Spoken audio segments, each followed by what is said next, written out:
Hey, James, how are you? Oh, fine. Thank you.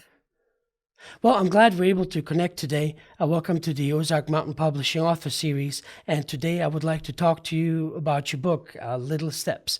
And so, as always, I always would like to ask the author to tell us a little bit about their background information and how it led up to the book.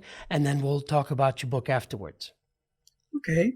Um, let's see. I'm going to begin like when I was in college. I was working on a technical degree, and as I was nearing the end of my college, I ended up in a predicament where I had to take a course outside of my area of expertise, I guess. And I took a course in comparative arts, and it was odd for me to take it. And I think the most profound part of me taking that course was the technique that the author had, or the professor had, in dealing with managing how to cover grading and communicating with the students. He asked us to open a journal, and in that journal, we would have all of our interface between what he was presenting in the comparative arts course and how we responded to it. And then he said, and on top of that, I would like for you to take that particular kind of concept and include all of your remaining classes while you're in this semester. And so what I did then is bought the little binder. And as we went through the course, I took my notes and I wrote in there everything that I felt and thought about all of the arts that he was presenting in that particular day. And then I went and did the same thing for each of my individual classes. And then as the quarter moved on, he asked us to turn these books in. And what I found is he actually looked at my writing as a way of communicating, but he also gave me feedback on how I was actually learning in that particular comparative arts course and all of the other courses I was taking.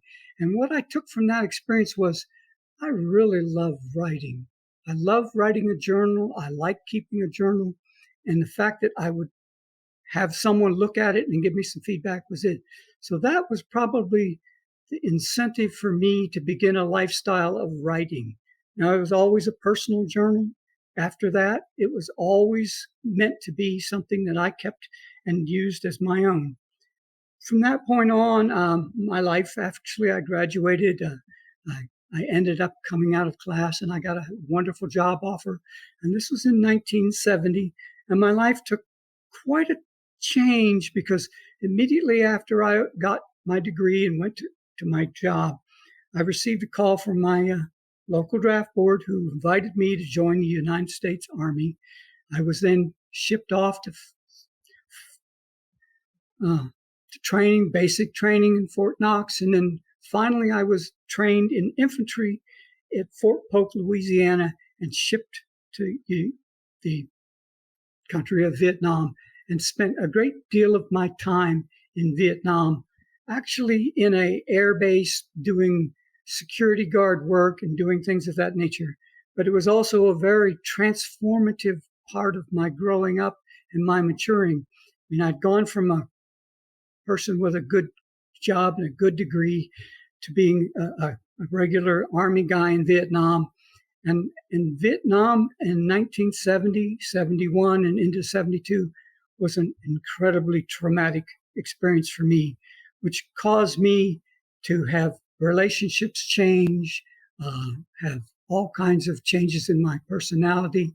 It actually caused me to experiment with drugs, and I ended up coming home in 1972 as a drug addict. I came back. I was given a chance to go back to work. I went to work, but my entire personality, my reference to cultures, everything had been distorted by all my experiences in Vietnam. Now, I'm not saying I was a bad person, but I really got caught up in the lawlessness and craziness of being in a foreign country in a war. After that, I kind of went back to work and just began writing in a journal as a way to keep myself focused. I ended up getting actually, I quit, wandered off, started working in an old closed power plant in West Virginia, took note of all my surroundings and everything. I made some bad decisions, made some good decisions. I ended up getting married. My wife and I then moved to a much better technical job. I ended up in Cleveland, Ohio, working on a really exotic work for me was airplane landing gears and doing all the engineering and manufacturing processes of that. But my drug addiction continued to carry over into that time period.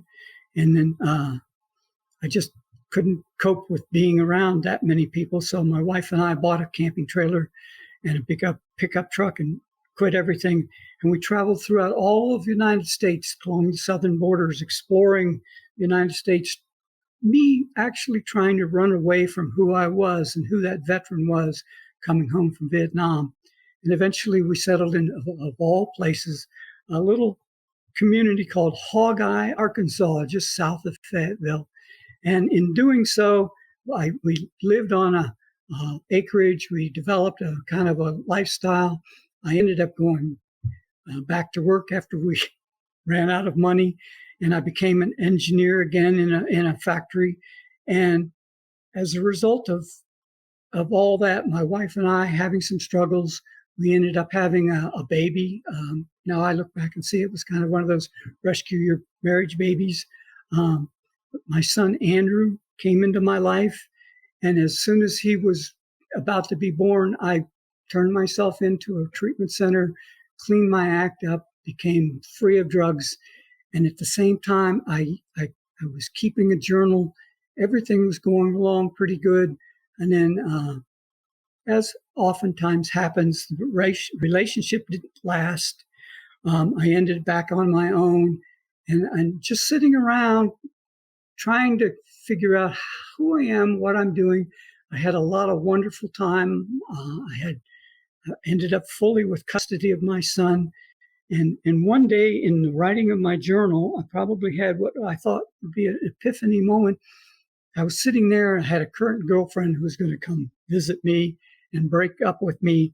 And I was just at a total loss and sat at my desk in my home saying, what am I going to do?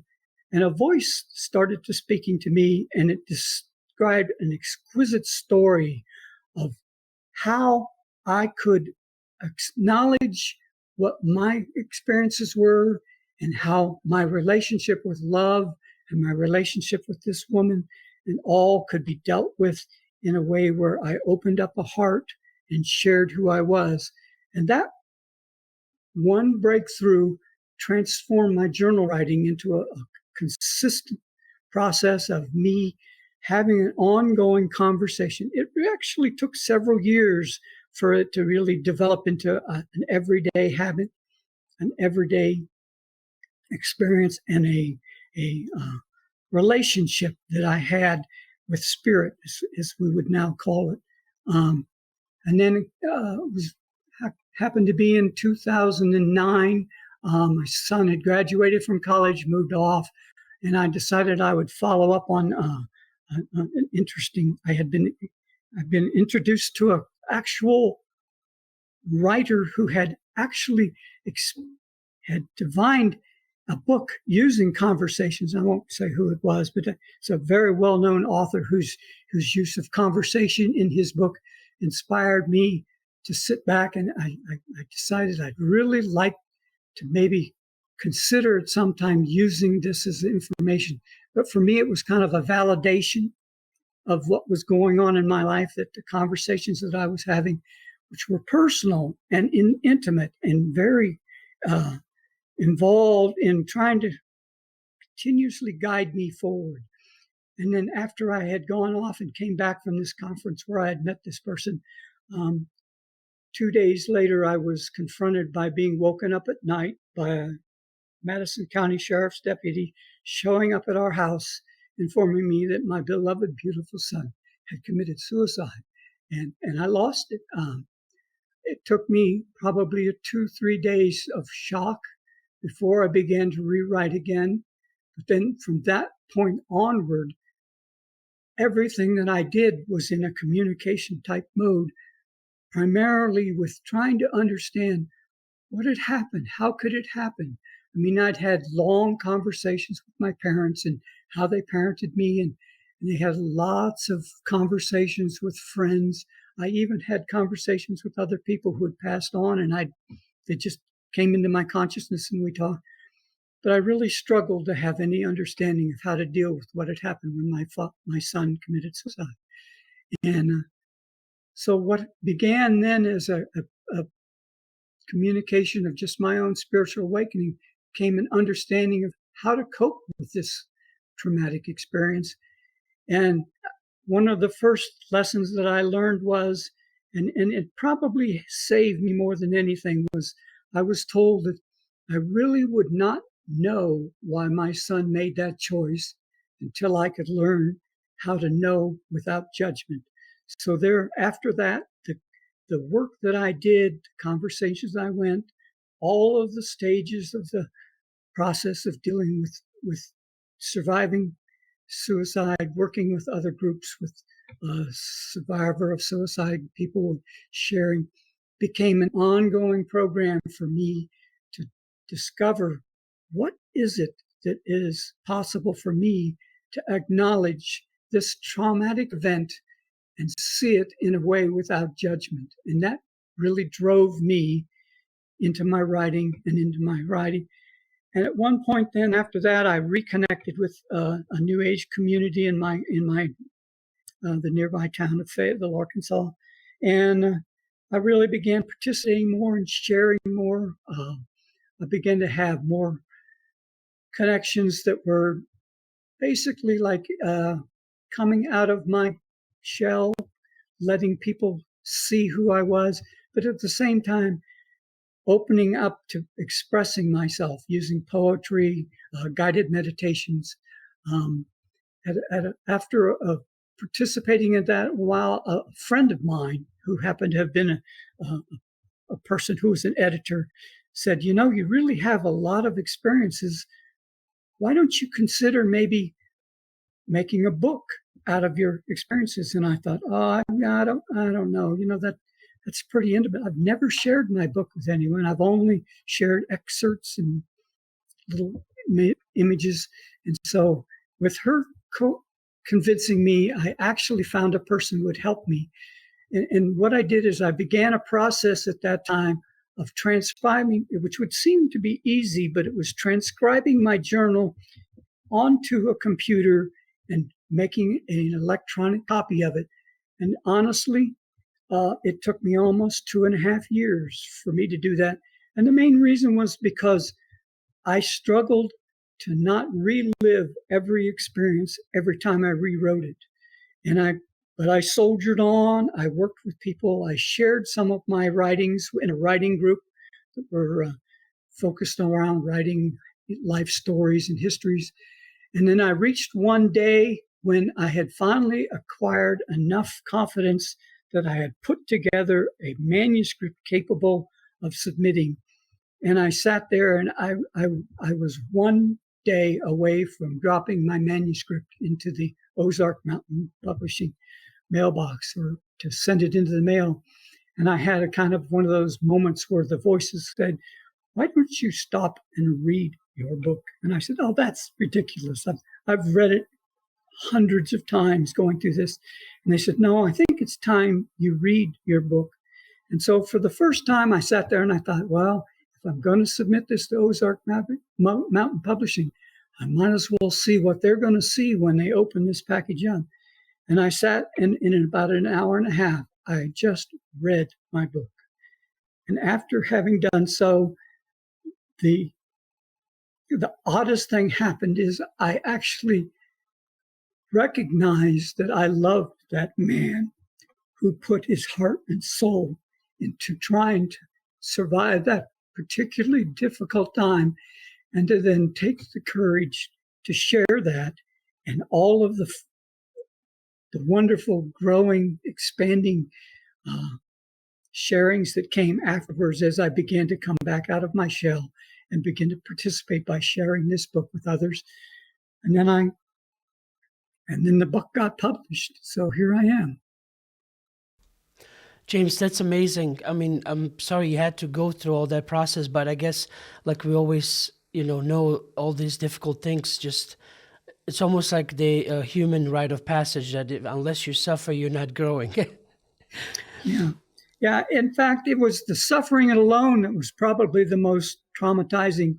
You get into the echo changer, and yes, I had magnificent conversations, insights, and support from every kind of direction that came in during my writing. But at the same time, it was still like an echo chamber. And it wasn't until I actually let the book go and then Ozark Mountain Publishing accepted it. And then with my wife actually supporting and providing artwork for it, it became kind of a piece of art and a wonderful journaling experience. And there's a lot to be gained for it. I've shared it intimately with friends. I've sold copies, and it's been really fascinating to find the range of feedback that I've gotten, because you never know how you touch people until I opened up and shared as honestly and openly, not only with what I was experiencing, but the wonderful guidance that I got to keep carrying me on. Well, so it seems like you tapped into that voice that this conversation with Mm-hmm. spirit early on, but was there any kind of a period of having to just trust it as it comes, without doubting whatever information you were receiving? It's funny, when I heard it in my head, it wasn't separate, but it was separate. So there was an ownership came to me hearing it at the same time I was hearing something from a totally different perspective. It may be complicated to explain that. Um, I mean, I had experienced New Age gatherings where trance channels had spread information, read numerous books from all manner of people who had experiences. There was a different feeling to have that involvement with the insights come to me directly, and then to have the joy of now having it written so that I can actually go back and review it, and I still do, and gain quite a bit of insight as I review it now. So, James, we talked a little bit about your format and the way you wrote the book before we started the show. Mm-hmm. So, can you please go a little bit into the details about, for example, like one of the first things you were talking about love in Mm-hmm. loving, if I'm not mistaken. Is it basically kind of starting out of day such and such, year such and such, and then the conversation? Exactly. And although that was a long, if you, I could read a short portion of that to hopefully maybe give you a feeling for what it was. Sure. Okay. It begins Sunday, 11/17/1991. When I woke up this afternoon's 1 o'clock breakup meeting with my girlfriend was the first thing that came to mind. Here I sit at the kitchen table, totally at a loss as to what to do. The first thought that I had was to take my "You were terrific" balloon that she had given me and hang it on the doorknob, symbolizing how our relationship has changed since it now hangs limp on the string. But that wasn't complete. It may have been clear hindsight, but it was not an indication as to what to do now or in the future. So I asked myself again, and in response, I was given this vision. Most appropriate, I thought, especially for sharing with a girlfriend who is an elementary education school teacher. To my surprise, I hear a voice in my head. Get a piece of construction paper and some scissors. 2 pieces, actually, one for each of you. Now, sharing the scissors, fold each sheet of paper and cut it in half, a heart on the fold line, so that the heart can be formed by the cut. And they showed me how to do it. So what I did is I folded it, I cut the piece of paper, I found this piece, I opened it up, and there was the heart. And I said, excuse me, that's kind of corny. What are you going to do now? cut them in half and give each other a piece to keep, like a pair of teenage lovers. All right, and be sure to make a good job of cutting them so that the edges are very jagged. Be fair too. Cut away only what you are willing to give away. Oh, so that is my lesson, huh? How big a piece do I give away, and how big a piece did I get? No, and don't be impatient and jump to conclusions. We're giving the lesson here. You are the one doing the learning. Okay, now what? And from there on, they gave me the instructions on how to cut it and how to share it. And then they came back and explained to me that what was happening was I spent all my time trying to maneuver the pieces around of how to give away pieces of my heart, where to give it back. And they said, this is the true story. This is the heart piece that you're trying to fill, and that what you're trying to do is fill your empty heart. And it was a wonderful experience. And then from there on, the conversations began to flow in a consistent and ordinary way for me. So, aside from having your own questions and then getting the answers, people within your inner circle knowing what you kind of do, have they ever asked you for some questions and see what answers you might get? You know, that's an interesting subject because, gosh, I'll have to just be completely open. It was difficult for me to share this level, especially because I was going to be beginning to share all the actual emotions and insights of having lost my son. I had people ask me if they could learn that, and I said, it's hard for me to know how to teach because I don't know how I learned it. But then at one time, after years of working with this and sharing with people, I began to open up and say, well, there probably are suggestions that I could give to you and things. And I gave a class or two, but basically, it's hard for me to describe how intimate and difficult it was for me to open up to this level. Yes, even now, probably years after 1991, when I did this, people are now beginning to say, I'm starting to hear like you're hearing. I'm starting to understand what you meant when you said there are other views that can be presented to you if you just listen to your inner voice. And so, regarding, so is this an actual auditory thing you hear, or is? Oh, absolutely. Okay. Yes. In fact, I've learned to write so fast to keep up with it, to keep it up. It's been a skill in developing that. Would it be too confusing if you had a recorder and just spoke it as it come? I am probably, and this is kind of an embarrassment here at age 75, just beginning to broach that threshold. Hmm. I mean, it would be wonderful. I don't have another reason to say other than I've just Right. been developing slowly. Okay. Well, that's, everyone has their, I guess, their own pace and I guess growing Yes. and adapting new things. So regarding, is there any specific things that, I mean, obviously every question that we have is important to us and we always want an answer, but is there any specific questions that you asked and got an answer that was, that could be kind of used generally for everybody to kind of, I guess, overcome a problem or get an answer to a problem that ails most of us?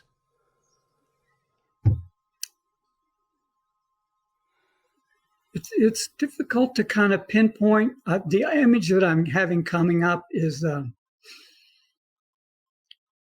there was a time when I really wanted to open up and share, and it was more of a how do I get out of my ego? How do I let go of what's going on and being so detached so that if I were to work with someone else, I wouldn't be putting my perspective in it.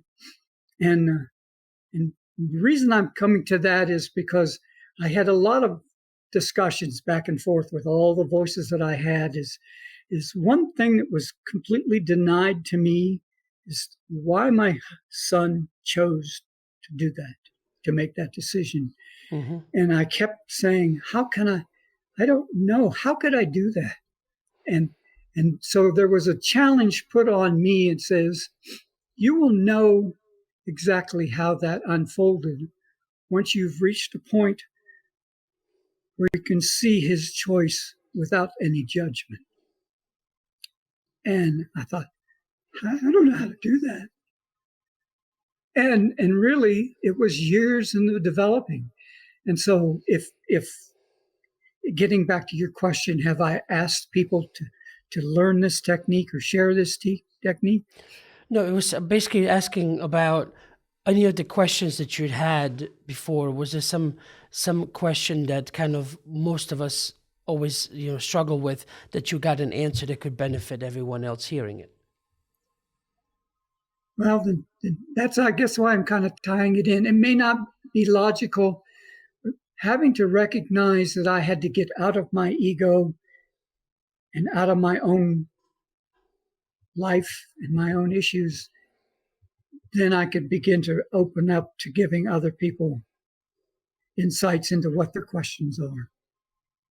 I see. And so, based on the book and the years that it took you to, basically just because you were writing your own daily journal, how Mm-hmm. many questions and answers do you guess are in that book? Oh, I mean, I didn't journal every day. Uh, in that period of time in which the book is encompassed, I probably had sometimes lengthy conversations on an average every other day, uh, almost daily. I mean, I wrote that often because I would just sit down and open up. So would you say a few hundred, over 1,000 at least? Especially Um, if, gee, for me, a 1 year's journal is a big fat 3-inch binder of mhm, handwritten pages, front and back, stuffed full. So the number of questions and answers runs into the tens of thousands. I mean, I'd ask whatever came to mind at sometimes, right. and then So, James, I'd do things go that ahead. I'd get insights on. So, James, was it, do you think that by publishing this book was part of your healing process still? Because, sometimes we think, okay, I'm done with certain things, I'm over it. And then, we get always surprised later on in life, at least from my personal experience. What would you say to that? Well, as I said, when that time I just read the book and acknowledged I was a wonderful person going through a traumatic part of my life was probably the biggest gift the book ever had to give me. After that, I'll be candid. I was not used to being exposed. And so as I began to share and people started to read what I was doing, and I gave more and more current things to friends, and as I was participating in groups, um, it was a big hurdle for me to be this candid and open. At the same time, I was surprised in some of the feedbacks on the book where people were saying, particularly people who unfortunately had to deal with some of the issues that I had, is how isolated you can get and how traumatic an experience can be, and yet how common it is, how realistic it is, how applicable having insights of these nature being brought to the fore so that you can actually look at yourself and see the humanity in who you are. That helped. So, I mean, can this book be basically, so what I'm trying to get at is like, so a person doesn't necessarily have to have something to have to solve to want to read this book. They can just read it for the sake of the information that's there, right?